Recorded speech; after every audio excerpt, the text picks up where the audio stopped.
সেদিন আমি বাড়িতে ছিলাম না, আমার স্টুডেন্ট এসেছিল পড়তে। আমাকে দাদা দাদা বলে। আমার স্ত্রী বাড়িতে একা ছিল, সে এটা মোটেই জানতো না আমার স্টুডেন্টের মাথায় তখন কি চলছে। তোমার দাদা তো এখনো স্কুল থেকে ফেরেনি, ভেতরে এসো। আমার স্ত্রী ওকে ভীষণ ভালোবাসতো, যেমন একটা দিদি তার ভাইকে। আমি তখন জানতাম না আমার স্টুডেন্টের মাথায় কি চলছে। আর সেদিন ও তখন এসেছিল যখন আমি ছিলাম না। বাজে চিন্তাধারা ছিল ওর মাথায়। আর একদিন তো আমার এরকম মনে হলো বাইরে থেকে কেউ আমাদের কথাবার্তা শুনছে।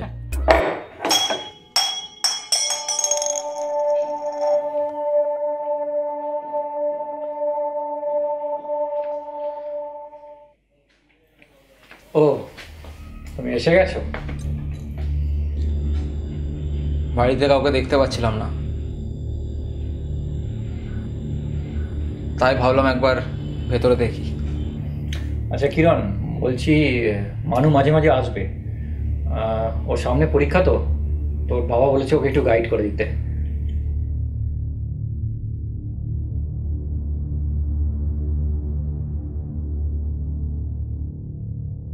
কবে করবি?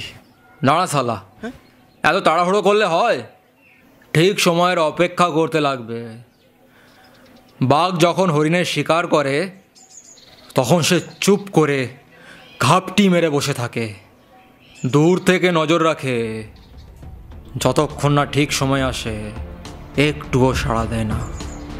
একটু টের পেলেই হরিণ অ্যালার্ট হয়ে যাবে।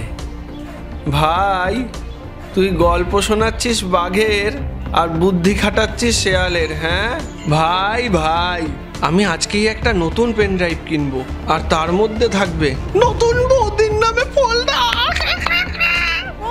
বৌদি তুমি শুনতে কি পাও, এ গান আমার, এ গান আমার, এ গান আমার, এ গান আমার। এখনো শুয়ে আছিস? এই ছেলেটাকে নিয়ে আর পারা যায় না, সব সময় খালি শুয়ে থাকবে, কোনো কাজের নয়।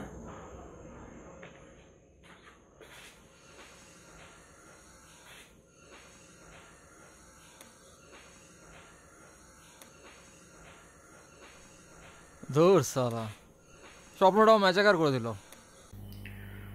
তুমি বুঝতে পারছো না এগুলো? আমি আগের দিন যা যা পড়িয়েছি বাড়ি গিয়ে একবারও চোখ বোলাওনি। তোমার বাবা বলছিল আমাকে পড়াশোনা একদম করছো না, সারাদিন শুধু ঘুরে বেড়াচ্ছ। দুদিন পর তো পরীক্ষা মানু,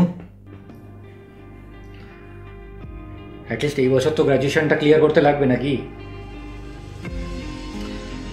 ভেবেছো নিজের ভবিষ্যৎটা নিয়ে একটু? আমি জানি এখন কথাগুলো আমি যেটা বলছি তোমার খারাপ লাগছে, কিন্তু তোমার ভালোর জন্যই বলছি আমি। করো করো, এগুলো করো, শেষ করো এগুলো। আসছি আমি একটু।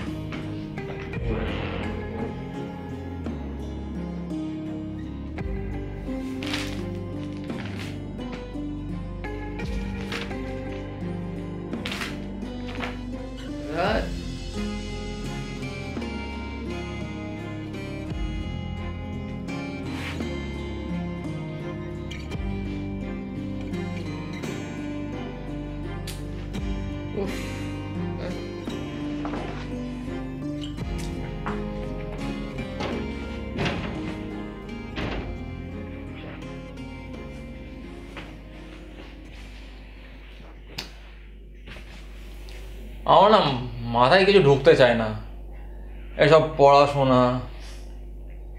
এমনও যে আমি চেষ্টা করি না, চেষ্টা করি কিন্তু তাও হয় না। এটা তুমি এঁকেছো? হ্যাঁ, ওই আর কি। বাহ, খুব সুন্দর তো। সবার আলাদা আলাদা গুণ থাকে। সবাই যদি ডাক্তার আর ইঞ্জিনিয়ার হয় তাহলে দেশটা কি করে চলবে শুনি? আমাদের যেরকম একজন ডাক্তারকে প্রয়োজন, তেমনি একজন কার্পেন্টার, একজন কৃষক, একজন বিজনেসম্যানকে প্রয়োজন। ডাক্তারের যেমন ডাক্তারি করাটা গুণ, কার্পেন্টারেরও তেমন কার্পেন্টারি করাটা গুণ। আর তোমার গুণ হচ্ছে আঁকা। নিজের গুণের কদর করো।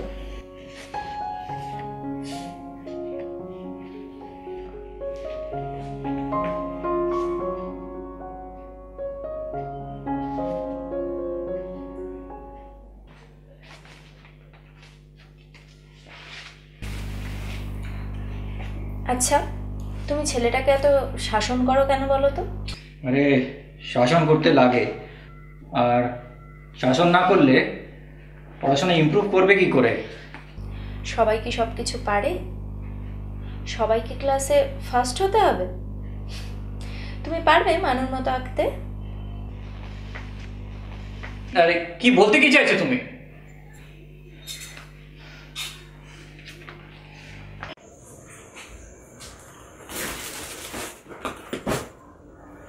কিরে, তোর পরীক্ষা কেমন হলো?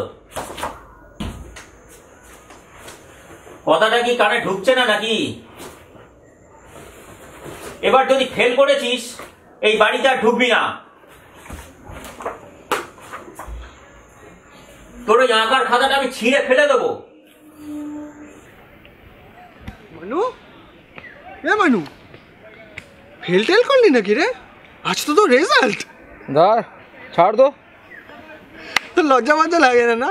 কাগজ তোকে সালা প্রত্যেকবার খেলায়। দেখ, পেন, এটা হলো পেন ক্যামেরা, টেনশন দূর করা ওষুধ। আজকেই বৌদির বাথরুমে লাগাবো। আমি আজকেই পেন ড্রাইভটা ফরম্যাট করছি। চল। আমার বাপটা আমার নাম ভালোই রেখেছে, মানু। আমি দেখি পানু। কিরণ, কিরণ দত্ত বৌদি। এটা তুই কি করেছিস? তুই এটা কি করেছিস বল আমাকে। ঘরে বসে বসে খাচ্ছিস, পাড়ায় পাড়ায় ঘুরে বেড়াচ্ছিস, আর আমার টাকা পয়সাগুলো নষ্ট করছিস। মাথা মোটা, তোর মাথায় কি কিছুই ঢোকে না? 3 বছর নষ্ট করলি ফেল করে। আর করতে হবে না তোকে পড়াশোনা, এটাই তো চাইছিলিস তুই। যা, বস্তির ছেলে হয়ে পাড়ায় পাড়ায় ঘুরে বেড়া। লজ্জাও লাগে না তোর ফেল করে? পেপারওয়ালাকে ডাক, ডেকে সব বই খাতাগুলো বিক্রি করে দে। আঁকবি? কি করবি একে? না খেতে দেবে মরবি। কোথায় গেল? কোথায় গেল? এই তো, এই তো। এইসব করবি তুই? এসব করবি?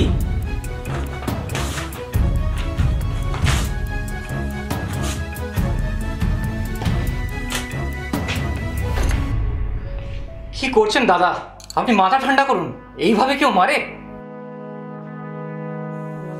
এরকম ছেলে আমার চাই না। এরকম ছেলে হওয়ার থেকে আমার ছেলে না হওয়াই ভালো ছিল।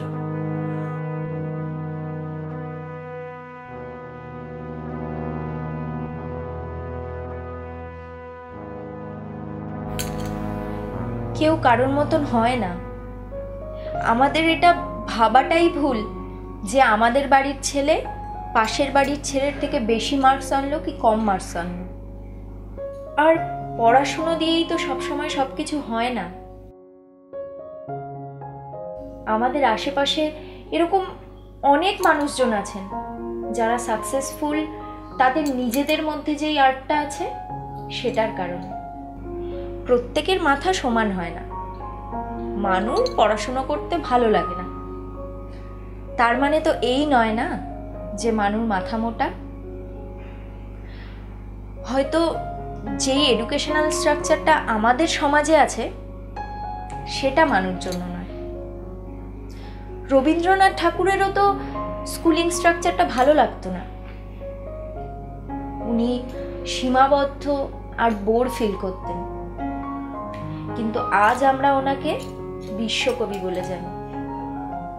পৃথিবীর সব থেকে বড় ক্রিকেটার সচিন তেন্ডুলকার, উনি তো কলেজেও যান। কিন্তু সবাই তো আর সচিন তেন্ডুলকার হতে পারে না। এটাই যদি সচিনের মা বাবা ভাবতো তাহলে হয়তো ও আজ কোনো এক ঘরের অজানা মানুষ হয়ে রয়ে যেত।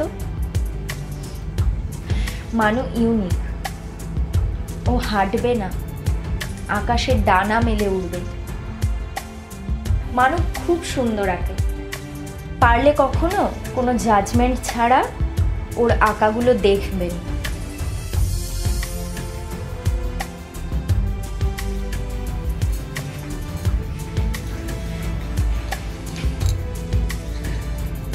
আর মাথা মোটা বলে কিছু হয় না, সবার মাথা সব দিকে চলে না। আমি যেটা বললাম সেটা একটু মাথা ঠান্ডা করে ভেবে দেখবেন।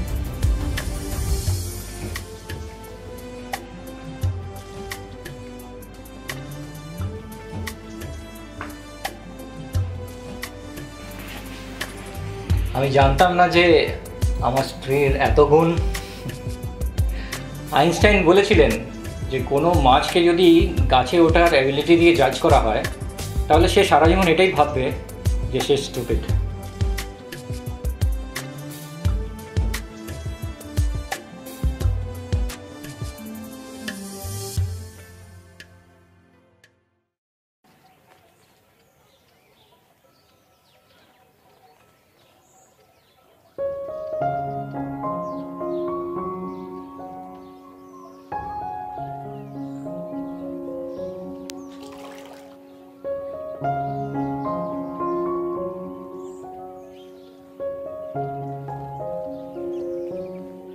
ভাই রেকর্ড করলি?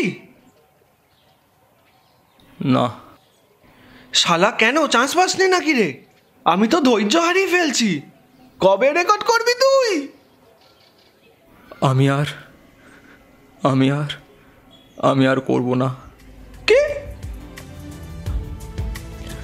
তুই পারতিস যদি কেউ তোকে খুব স্নেহ করতো, কারো কাছ থেকে যদি তুই মায়ের মমতা পেতিস।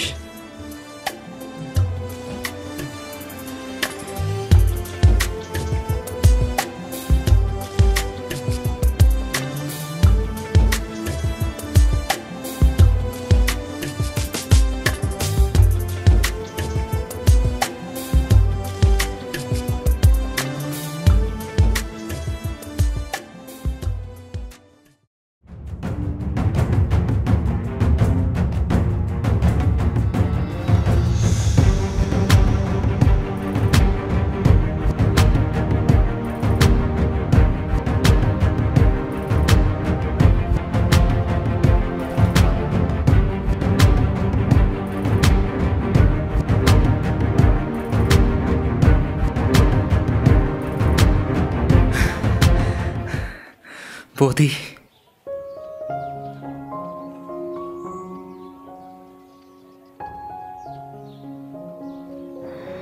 কি মানু, দেখে খুব খুশি মনে হচ্ছে আজকে। আর্ট কলেজে অ্যাডমিশনের জন্য যাচ্ছি। বাহ, খুব ভালো কথা তো। অনেক বড় হও মানু। আসলাম।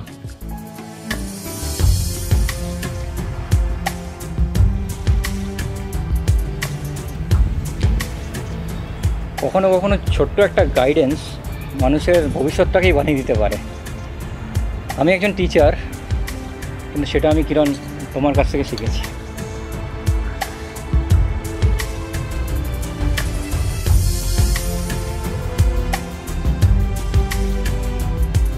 নমস্কার বন্ধুরা, তোমাদের কেমন লেগেছে সেটা বলো। আর এর মধ্যে তোমরা কি পজিটিভনেস পেয়েছো, কি গুডনেস পেয়েছো, সেটা কি তোমাদের সেটা নিয়ে কি চিন্তাধারা? হ্যাঁ, আমাদের জানাও কমেন্ট সেকশনে। আমরা রেডি থাকি, আমরা সব কমেন্ট পড়ি, ভালো কমেন্টও পড়ি, বাজে কমেন্টও পড়ি। আর যদিও বাজে কমেন্ট কত রিয়াক্ট করি না, তারা এনকারেজমেন্ট পেয়ে যাবে, তারা ওরা আরও ভরে ভরে বাজে কমেন্ট করতে যাবে, ভাবে আর খুব ভালো কাজ করছে। আমরা সেই কারণে আমরা ইগনোর করি, কারণ এটা না যারা পড়ি না, সব পড়ি। বাজে কমেন্ট যারা করছো কিন্তু সাবধান। দেখতে থাকো বেঞ্জোলা ফিল্মস বাংলা।